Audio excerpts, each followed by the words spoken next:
Hello friends, मेरा नाम है सौरभ और टेक राब्ता चैनल में आप सभी का स्वागत है। तो आज की इस वीडियो में हम बात करने वाले हैं एक बिज़नेस के बारे में। बिज़नेस जैसे कि हम सभी जानते हैं कि बिज़नेस सभी अलग अलग अपने अपने तरीके से करते हैं, पर आज मैं बिज़नेस के दो टाइप्स के बारे में बात करने वाला हूँ, जो एक तो है ऑफ़लाइन और एक है ऑनलाइन। तो ये आज मैं इस टॉपिक पे इसलिए बात कर रहा हूँ क्योंकि अभी हमारे जो देश में है वो लॉकडाउन चल रहा है। तो लॉकडाउन जैसे अब लॉकडाउन 3.0 आज से स्टार्ट है, तो 17 मई तक जो ये लॉकडाउन है, लॉकडाउन के बाद में क्या होगा तो उसके लिए मैं बात कर रहा हूँ। तो जैसे कि ऑफ़लाइन और ऑनलाइन दो बिज़नेस के बारे में बात कर रहा हूँ। तो आफ्टर लॉकडाउन के बाद कौन सा बिज़नेस जो है वो अच्छा रहेगा, ऑनलाइन रहेगा या ऑफ़लाइन रहेगा, किस बिज़नेस जो है तरीका है उसकी किसकी रिक्वायरमेंट ज़्यादा होगी, ऑफ़लाइन की होगी या ऑनलाइन की होगी। इस लॉकडाउन के पीरियड में हमने सब ने एक चीज़ नोटिस करी है कि ऐसे टाइम में जो है ऑफ़लाइन बहुत कम हो गया। जैसे लोगों का निकलना, बाहर जाना सब कुछ बंद था। ऐसे में हमने सारी चीज़, गवर्नमेंट ने भी यही बोला है कि आप ऑनलाइन के ऊपर ध्यान दीजिए, ज़्यादा पेमेंट भी कीजिए तो डिजिटल वे में कीजिए। तो गवर्नमेंट भी कहीं ना कहीं यही चाहती है कि ज़्यादा से ज़्यादा जो है वो डिजिटली पेमेंट हो, डिजिटल काम हो, लोग बाहर कम जाएं, कम आएँ, लोग आपस में कम मिले, गैदरिंग कम हो। तो उसी के लिए हमें कौन सा बिज़नेस करना चाहिए, कौन सा बेस्ट रहेगा, किसके क्या फ़ायदे हैं, किसके क्या नुकसान हैं, ये सारी चीज़ें हम इस वीडियो में कवर करेंगे। तो जैसा कि मैं भी एक ऑनलाइन सेलर हूँ, तो ऐसे टाइम में मुझे इतना ज़्यादा फ़र्क नहीं पड़ता है कि बाहर आना है कि जाना है, क्या करना है, उससे मुझे कोई फ़र्क नहीं पड़ता। बस एक चीज़ है, हमारे पास स्टॉक होना चाहिए और हमारी जो है कोरियर सर्विस चलनी चाहिए। बस ये दो चीज़ हमारे लिए बहुत इंपॉर्टेंट है। अगर ये दोनों चल रही है तो हमें किसी चीज़ की दिक्कत नहीं है। हम इजीली सर्वाइव कर सकते हैं किसी भी सिचुएशन में। और इसी दूसरी तरफ यहीं अगर कोई ऑफ़लाइन सेलर है, वो अगर ऑफ़लाइन बिज़नेस कर रहा है, देखा होगा लॉकडाउन में दुकानें ही बंद है सारी, इन किराना को छोड़ के और एसेंशियल सर्विस को छोड़ के, तो और इसके अलावा कुछ भी ओपन नहीं था, मेडिकल और ये सब छोड़ के। तो सबको घर फालतू बैठना पड़ा है, किसी के पास कोई काम धंधा नहीं, कुछ नहीं। तो ऐसे में हम किसकी तरफ ज़्यादा ध्यान दें और आने वाला जो टाइम है वो किसकी तरफ जा रहा है, तो हम वो देख रहे हैं। तो जैसे कि ऑफ़लाइन बिज़नेस सबसे पहले तो ऑफ़लाइन बिज़नेस के क्या क्या नुकसान हैं, क्या क्या उसके जो है हमें उसमें परेशानी जो है देखनी पड़ती है, तो उसके बारे में बात करते हैं। तो सबसे पहले ऑफ़लाइन बिज़नेस में क्या है, ऑफ़लाइन बिज़नेस में सबसे पहले तो हमें जगह देखनी पड़ती है। जगह हमें अच्छी जगह होनी चाहिए, लोकेशन अच्छी चाहिए। ऑफ़लाइन बिज़नेस में सारा खेल लोकेशन का होता है। सबसे पहले जो है वो हमें लोकेशन पे ध्यान देना पड़ता है। अब वहाँ पर हमें एक शॉप चाहिए, वो भी बहुत अच्छी लोकेशन पर, जहाँ पर जो है बहुत सारा फुटफॉल हो, लोग बहुत आते जाते हों।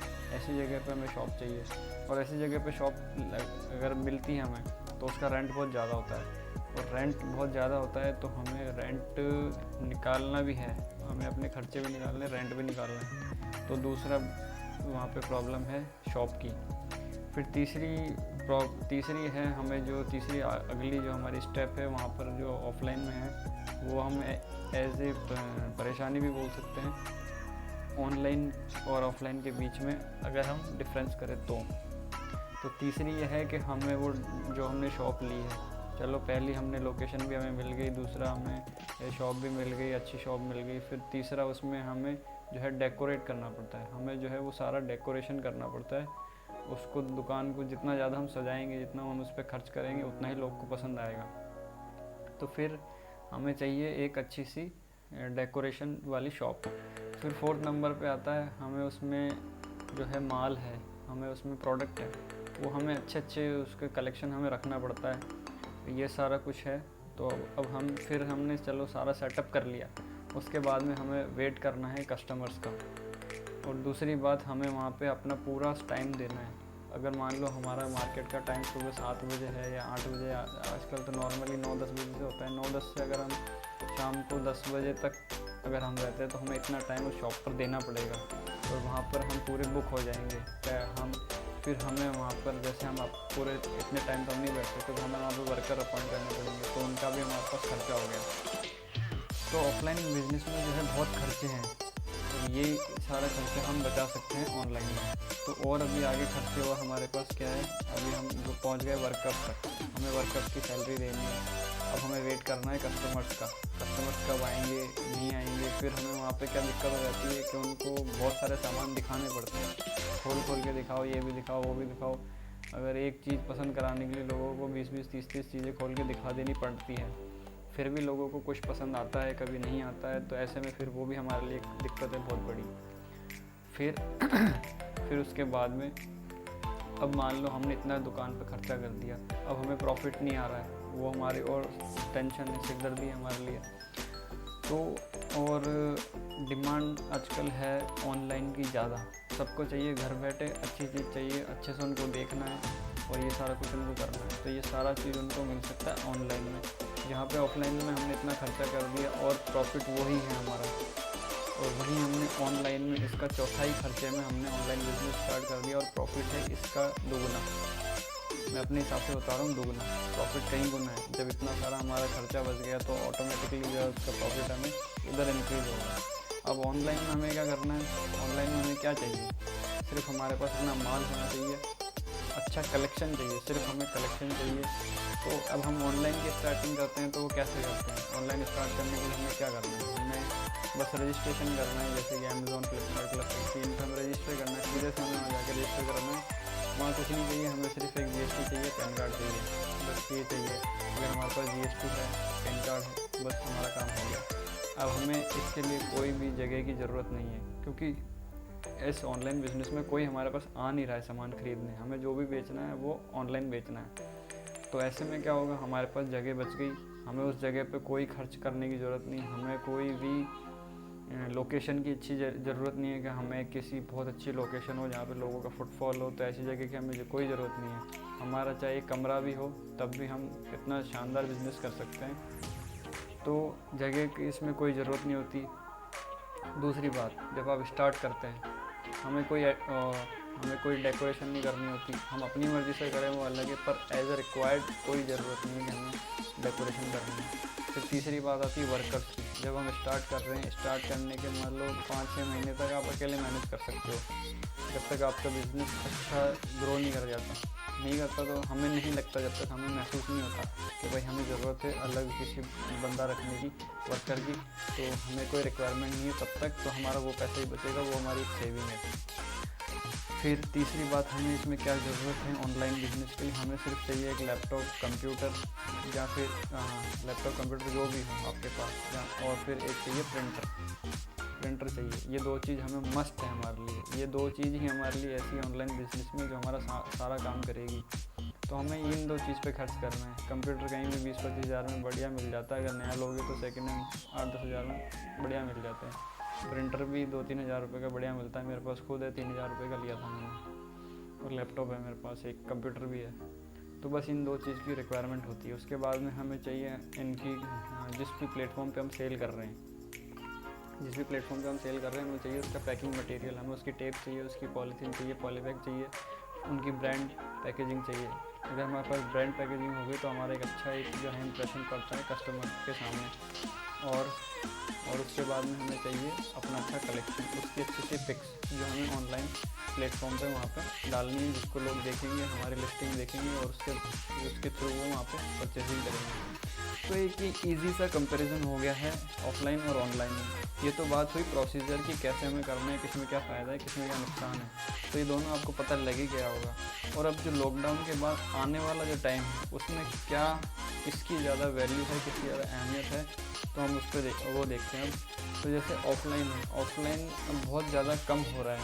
अब क्या हो रहा है, लॉकडाउन का जैसे समय लोगों ने देख लिया है कि ऐसी स्थिति भी हमारे पास आ सकती है, तो ऐसे से सब लोग परेशान हुए, शॉप सब बंद थी, तो हमें क्या फिर लोग ऐसा करें। तो अब जो लॉकडाउन के बाद है, बहुत सारे नए सेलर बढ़ने वाले हैं इन प्लेटफॉर्म्स पे, जो जिन्होंने अभी नहीं सोचा इसके बारे में, वो भी सोचिए। अगर वो अपने ऑफलाइन के धंधे से परेशान है तो वो भी ऑनलाइन आइए, ज़्यादा से ज़्यादा जल्दी, जितना जल्दी हो सके वो आइए, ऑनलाइन आइए, क्योंकि ऑनलाइन ही अब आगे बढ़ने वाला है। खाने के लिए लोगों को जोमेटो, स्विगी जो भी है, सबको घर पे चाहिए। ग्रोसरीज़ की बहुत शॉप्स खुल गई, फ्लिपकार्ट, अमेज़ॉन ने भी ग्रोसरी चालू कर रखा है। मतलब जो चीज़ नॉन एसेंशियल, जो कंपनी नॉन एसेंशियल सामान प्रोडक्ट जो बेचती थी वो भी अब एसेंशियल पर आ गई, क्योंकि उसकी रिक्वायरमेंट बहुत ज़्यादा बढ़ रही है। तो आप लोगों को भी ऑनलाइन आना चाहिए, और आगे समय ऑनलाइन का ही है। सबको डिजिटल पेमेंट चाहिए, कोई अपने घर से निकलना नहीं चाहता, सबको घर बैठे चीज़ें चाहिए, तो ये सब ऑनलाइन की तरफ इशारा करता है। तो हमें कहाँ जाना है वो हमें डिसाइड करना है, जल्द से जल्द डिसाइड करना है, हमें ऑनलाइन जाना है ऑफलाइन जाना है। रिक्वायरमेंट तो ऑनलाइन की है, जो डिमांड है वो ऑनलाइन की है, हर चीज़ ऑनलाइन चाहिए। जब आजकल हर चीज़ ऑनलाइन ही मिल रही है, और ऐसा समय देखने के बाद में तो और लोग ये जो अभी जो नंबर्स ऑफ जो बायर्स की थी, जो अभी जिस रफ्तार से, जिस परसेंटेज के ऊपर से वो अब बढ़ने वाली है, वो बहुत ज़्यादा होने वाली है। यानी कि मान लो अगर अभी 40% अगर ऑनलाइन लोग परचेज़ करते होंगे, तो वो सीधा 80% होने वाला है ये लॉकडाउन के बाद में। और अभी तो सर्विस चालू नहीं है अच्छी तरीके से, फिर भी बहुत ज़्यादा सेलर जो है वो, जो ऑर्डर्स जो है, नंबर ऑफ़ ऑर्डर्स जो है वो इतने ज़्यादा बढ़ रहे हैं कि सेलर्स कम पड़ जाएंगे, ऐसा लगता है। अगर कोई अपने ऑनलाइन पर ठीक से ध्यान नहीं दे रहा है, तो जो ऑफलाइन है उनके पास अपॉर्चुनिटी है कि आप वहाँ पे ऑनलाइन आके अपना प्रोडक्ट सेल करें, क्योंकि रिक्वायरमेंट तो है। अब उसको पूरा करने के लिए आप क्या करेंगे वो आपके ऊपर डिपेंड करता है।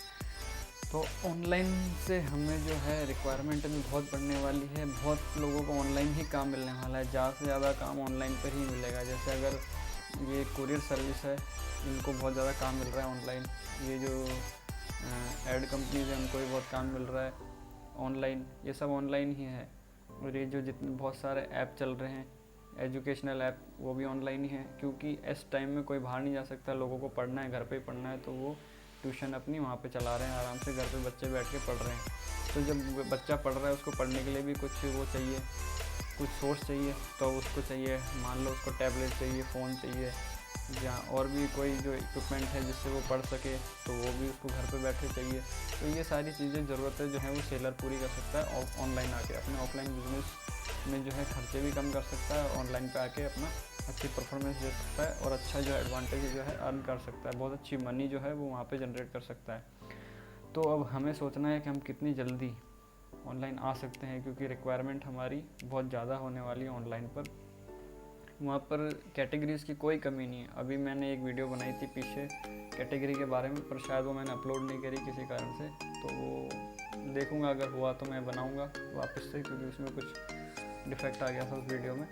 तो मैंने उसमें बताया था कि कैटेगरीज बताई थी बहुत सारी जो बहुत ज़्यादा ग्रो करने वाली है। एक तो उसमें है उसमें जो कैटेगरी अभी सबसे ज़्यादा जिसमें हमें अर्निंग हो सकती है वो है क्लीनिंग में, और ये इलेक्ट्रॉनिक कंज्यूमर इलेक्ट्रॉनिक्स में, और ये किचन इक्विपमेंट्स में, और क्लीनिंग में हो गया। इन बहुत सारी मैंने बनाई थी अभी, तो इन चीज़ों की बहुत रिक्वायरमेंट बढ़ने वाली है। अभी जो है खिलौने कम चलेंगे, खिलौने जो होते हैं चाइनीज़ आइटम, ये कम चलेंगे, और अपैरल्स थोड़ा अभी डाउन रहेगा कुछ टाइम तक, क्योंकि अभी जो है लोग जो है अपने ज़रूरत की चीज़ों पर ज़्यादा ध्यान देंगे। तो उम्मीद है कि आपको ये समझ आया होगा जो मैं आपको बताना चाह रहा हूँ कि ऑफ़लाइन ज़्यादा अच्छा है या ऑनलाइन ज़्यादा अच्छा है। तो आप खुद एक बार ऑब्ज़र्व कीजिए कि हमें इस समय में अभी क्या चल रहा है, तो हम उसके पे हमें ध्यान देना चाहिए, तो उसके लिए हमें प्रिपरेशन करनी चाहिए। तो आप ज़्यादा से ज़्यादा उसकी तरफ ध्यान दीजिए, और जल्द से जल्द ऑनलाइन अपने आप को लेकर आइए, क्योंकि अब ज़माना ऑनलाइन का ही है, 80% ऑनलाइन ही आजकल जा रहा है। तो उम्मीद करता हूँ आपको ये वीडियो पसंद आई होगी। अगर पसंद आई होगी तो प्लीज़ लाइक कीजिए, शेयर कीजिए, सब्सक्राइब कीजिए अपने फ्रेंड सर्कल में, या जो भी इंटरेस्टेड है ऑनलाइन बिजनेस करने में, तो आप उसको ये वीडियो जो है शेयर कर सकते हैं, ताकि उन्हें भी कुछ बेनिफिट हो। अगर मेरी वीडियो से आपको 1% भी अगर कुछ बेनिफिट होता है या इन्फॉर्मेशन अच्छी लगती है, तो प्लीज़ लाइक ज़रूर करना और शेयर करना वीडियो को, और बेल आइकन दबा के सब्सक्राइब कर लेना, ताकि आपको इसी तरह की वीडियो अच्छी मिलती रहे। तो तब तक के लिए थैंक यू।